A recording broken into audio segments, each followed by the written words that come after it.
Gordon ने देखा कि कुछ लुटेरे साइंटिस्ट एस्कोबार को लेकर भाग रहे हैं, तो उसने उन्हें रोका, लेकिन जेम्स गलती से उससे टकरा गया और उन दोनों में लड़ाई शुरू हो गई। इसी मौके का फायदा उठाकर सभी बदमाश वहां से भाग निकले। इसके बाद हम एक बेहद खतरनाक साइंटिस्ट डॉक्टर आर्लस को देखते हैं। उसने अपनी एक गार्ड को बिल्डिंग के लोगों के होंठ पढ़कर उनकी बातें समझाने को कहा। तब उसे पता चला कि गॉर्डन और जेम्स पुलिस वाले हैं। खैर, उनके आदमी अभी भी साइंटिस्ट एस्कोबार को किडनैप करने में कामयाब हो गए थे, जिसके बाद आर्लस ने पेट्रोल बॉम्ब से भरी हुई एक गाड़ी बिल्डिंग की तरफ धकेल दी, जिससे वहां बहुत जबरदस्त धमाका हुआ। इसके कुछ दिन बाद जेम्स को प्रेसिडेंट ऑफिस में बुलाया गया। वो जाते ही समझ गया कि ये असली प्रेसिडेंट नहीं बल्कि कोई बहरूपिया है, लेकिन उस बहरूपिये ने इस बात को मानने से इनकार कर दिया, तो जेम्स ने छत पर गोली चला दी और आखिरकार उस आदमी ने असलियत बताते हुए कहा कि मैं गॉर्डन हूँ। उसी समय असली प्रेसिडेंट ग्रांट वहां पर आया। उसने कहा कि तुम दोनों मेरे सबसे अच्छे सिपाही हो,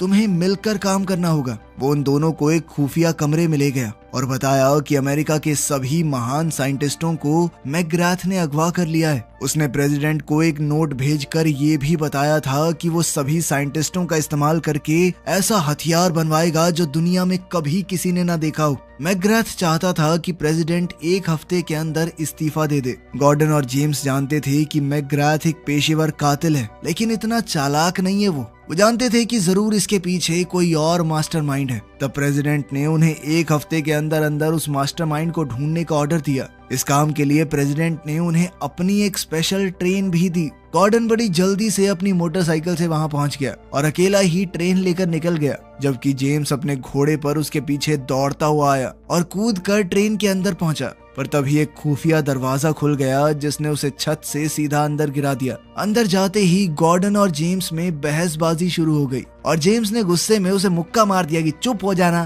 तभी गॉर्डन कुछ अजीबोगरीब हरकतें करने लगा। अचानक उसने एक बटन दबाया, जिसमें से हथौड़ा बाहर आया और सीधा जेम्स को जा लगा। तभी जेम्स सीधा एक पूल टेबल पर जा गिरा, जिसने अचानक उसे रस्सियों से बांधकर उल्टा कर दिया और अब वो रेल की पटरियों के सामने था। अब बदले में जेम्स ने एक चेन खींच दी, जिससे गॉर्डन की कुर्सी भी ऐसे ही उल्टी हो गई। आखिरकार उन दोनों ने फैसला किया कि सिर्फ प्रेसिडेंट के लिए मिलकर काम करेंगे। इसके बाद गॉर्डन ने मॉर्टन के सर को एक मशीन से जोड़कर चेक किया कि उसने मरने से पहले आखिरी बार क्या देखा था। ये कोई और नहीं बल्कि मैकग्राथ ही था। फिर उन दोनों ने देखा कि मैकग्राथ की जेब में एक कॉस्ट्यूम फंक्शन का इनविटेशन था, जो कि न्यू ऑरलीन्स शहर में होने वाला था। इसीलिए वो दोनों भी तुरंत वहीं के लिए रवाना हो गए। फिर पार्टी की रात जेम्स